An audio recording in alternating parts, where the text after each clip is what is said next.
guys! Welcome back to my channel for today's video. Tara at samahan nyo ako gumawa ng masarap na dessert. Ayan, malapit na rin naman ang Pasko kaya gagawa tayo ng dessert. So ayan mga sweets, shouting sa inyong lahat. Meron naman tayong bagong pagkakaabalahan at meron naman tayong bagong favorite. Ito ang banoffee. Ayan, banoffee. Hindi ko alam kung banoffee cake or ano. Basta banoffee on top. Ayan. So, naglagay na ako dyan ng dinurog na gray ham, of course. At ayun, tapos nagluto tayo ng banana custard. So, sa susunod na video, ipapakita ko sa inyo kung paano ko ginawa yung ating banana custard. Niluto natin at pagkatapos naglagay tayo ng frosting. At syempre, hindi ko na malaya nakala ko on pa yung aking camera. So, na-shortcut na naman ang aking video. Ayan, nag-garnish na tayo dyan ng marshmallow at saka yung ating chocolate na may nougat. Tapos naglagay din tayo ng mga chops na chocolates.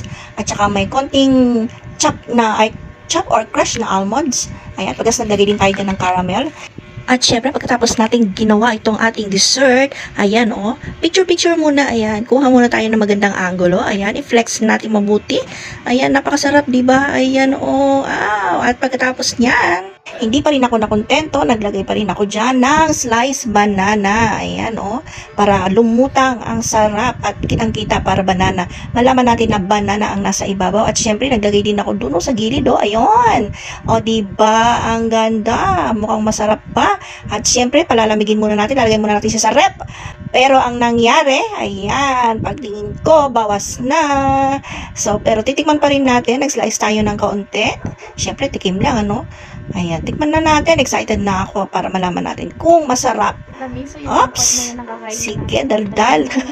Ayan, konti, tikman natin.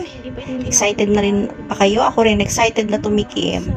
At yan, konting picture habang pero nahuhulog guroy. Ayan, tingnan nyo, napakasarap. Itsura pa lang, yummy na. So ayan, tinikman ko na, nakakapakalawa na naman ako. Aray ko mga ka-sweets. Ayan, ready na for Christmas.